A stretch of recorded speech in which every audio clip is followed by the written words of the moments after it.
آئیے جماعت جل تھلیہ کے بارے میں پڑھتے ہیں. کلاس ایمفیبیا. پہلے دیکھتے ہیں کہ جل تھلیہ کا مطلب کیا ہے.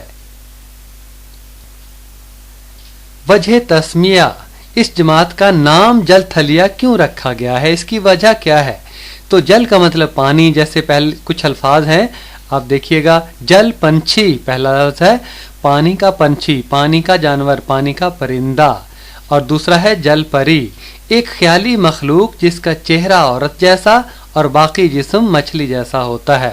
خیالی ہے، عملی طور پر اس کا وجود نہیں ہے. ویسے جل پری کا مطلب پانی کی پری ہوتا ہے. اور تیسرا لفظ جل ترنگ، پانی کی موج، ایک قسم کا ساز یا باجا. اور جل دھارا، پانی کی دھار. اور اگلا لفظ ہے جل چکر، پانی کا چکر، گرداب یا کمن کیری پنجابی کہہ دینے آپ. اور تھل کا لفظ استعمال ہوا ہے. تھل کا مطلب ریگستان، خشکی، ایک صحرا کا نام بھی تھل ہے. اور مارو تھل دا پینڈا پنجابی شاعری میں اور نغمات وغیرہ میں یہ استعمال ہوتا ہے. مارو تھل دا پینڈا، مارو یعنی مارنے والا، اور تھل صحرا کا، پینڈا سفر یعنی قاتل سفر، تھل کا قاتل سفر، ہلاک کر دینے والا سفر. تو جل بھی اور تھل بھی یہ عام استعمال ہونے والے الفاظ ہیں. انہی سے پتہ چلتا ہے کہ یہ جو جانور ہیں اس جماعت کے، ان کی خصوصیات کیا ہیں. پانی میں بھی رہتے ہیں اور خشکی میں بھی رہتے ہیں. جل تھلیے جانور، یہ جانور پانی اور خشکی دونوں جگہ پر رہتے ہیں، اس لیے ان کو دو زندگیوں والے جانور کہا جاتا ہے. ان کے پچھلے پنجوں میں ایک جھلی ہوتی ہے جو ان کو تیرنے میں مدد دیتی ہے. ان کی 4 ٹانگیں ہوتی ہیں جن کی مدد سے یہ زمین پر پھدکتے پھرتے ہیں، بھاگتے پھرتے ہیں، دوڑتے پھرتے ہیں.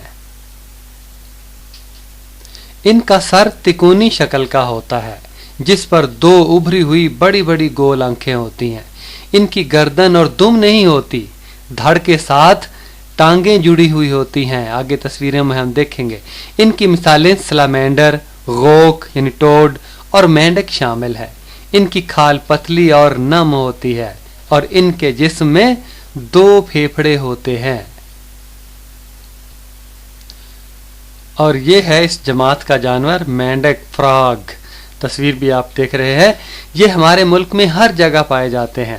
موسم برسات میں خاص طور پر رات کو باہر پھدکتے پھرتے ہیں، بھاگتے پھرتے ہیں. مینڈک کی غذا ننھے منھے کیڑے ہیں جن کو یہ اپنی لمبی زبان باہر نکال کر پکڑتا ہے. اگلی سلائیڈ میں ہم اس کی لمبی زبان آپ کو دکھائیں گے. ان کی زبان آگے سے 2 شاخہ ہوتی ہے اور یہ منہ کے اگلے سرے سے جڑی ہوئی ہوتی ہے. ذرا نیچے والی تصویر دیکھیے. یہ 2 شاخہ زبان ہے، لمبی ہے اور منہ کا اگلا سرا اس کے ساتھ یہ جڑی ہوئی ہے.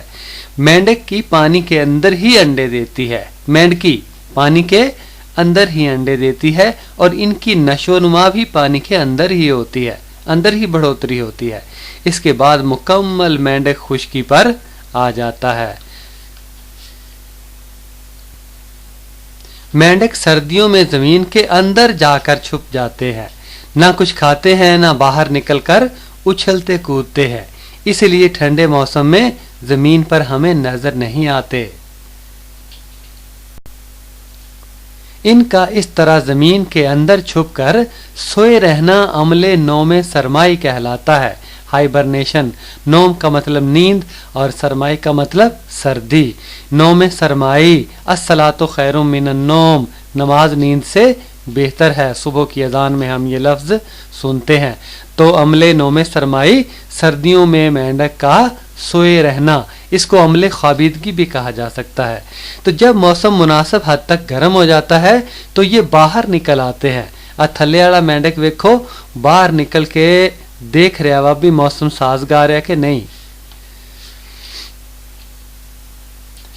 یہ بھی جماعت جل تھلیہ کا ایک جانور ہے، سلامینڈر اس کا نام ہے. غوک کی شکل بھی مینڈک جیسی ہی ہوتی ہے، ٹوڈ کہتے ہیں اسے انگریزی میں، اور خصوصیات بھی کم و بیش مینڈک سے ہی ملتی جلتی ہیں. آنکھیں بہت ابھری ہوئی ہوتی ہیں جیسا کہ تصویر میں نظر آ رہی ہے. یہ ٹوڈ کی آنکھ دیکھیں کتنی ابھری ہوئی ہے اور اسے چمگادڑ اٹھا کر لے جائے گی. یہ دیکھو